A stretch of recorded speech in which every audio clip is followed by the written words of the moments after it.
श्री गणेशाय नमः। ओम नमो भगवते वासुदेवाय। नमस्कार जी, आप सबका हमारे इस चैनल में बहुत बहुत स्वागत है। आज हम आमलकी एकादशी के व्रत का महत्व और कथा के बारे में जान रहे हैं।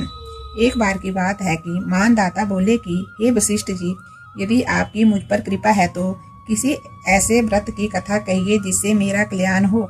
महर्षि वशिष्ठ जी बोले, हे राजन, सब व्रतों से उत्तम और अंत में मोक्ष देने वाले आमलकी एकादशी के व्रत का मैं वर्णन करता हूँ।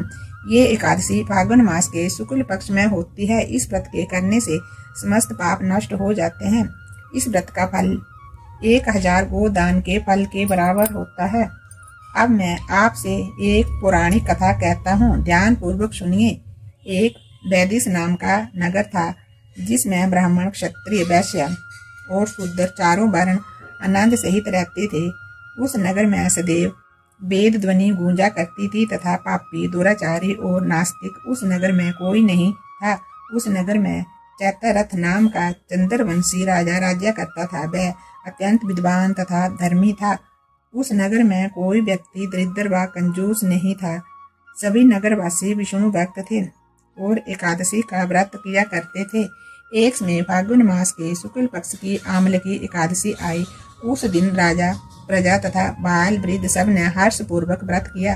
राजा अपनी प्रजा के साथ मंदिर में जाकर पूर्ण कुंभ स्थापित करके धूप, दीप, नैवेद्य, पंचरत्न आदि से धात्री आमले का पूजन करने लगा और इस प्रकार स्तुति करने लगा कि हे धात्री, तुम ब्रह्म स्वरूप हो, तुम ब्रह्मा जी द्वारा उत्पन्न हुए हो और समस्त पापों का नाश करने वाले हो।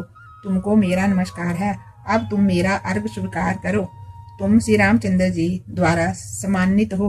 मैं तुम्हारी प्रार्थना करता हूँ, अतः तुम मेरे समस्त पापों को नष्ट करो। उस मंदिर में सब ने रात्रि को जागरण किया। रात के समय वहां एक बहेलिया आया जो अत्यंत पापी और दुराचारी था। वह अपने कुटुंब का पालन जीव हिंसा करके किया करता था। भूख तथा प्यास से अत्यंत व्याकुल वह बहेलिया इस जागरण को देखने के लिए एक मंदिर के कोने में बैठ गया और विष्णु भगवान तथा एकादशी महत्व की कथा सुनने लगा। इस प्रकार अन्य मनुष्यों की भांति उसने भी सारी रात जाकर बिता दी। प्रातः काल होते ही सब लोग अपने अपने घर को चले गए तो बहेलिया भी अपने घर चला गया। घर जाकर के उसने भोजन किया। कुछ समय बीतने के पश्चात उस बहेलिये की मृत्यु हो गई, मगर उसे आमलकी एकादशी के व्रत तथा जागरण से उसने राजा विदुरथ के घर जन्म लिया और उसका नाम वसुरथ रखा गया। जब वह युवावस्था होने पर वह चतुरंगिनी सेना सहित तथा धन धान्य से युक्त होकर के 10,000 ग्रामों का पालन करने लगा।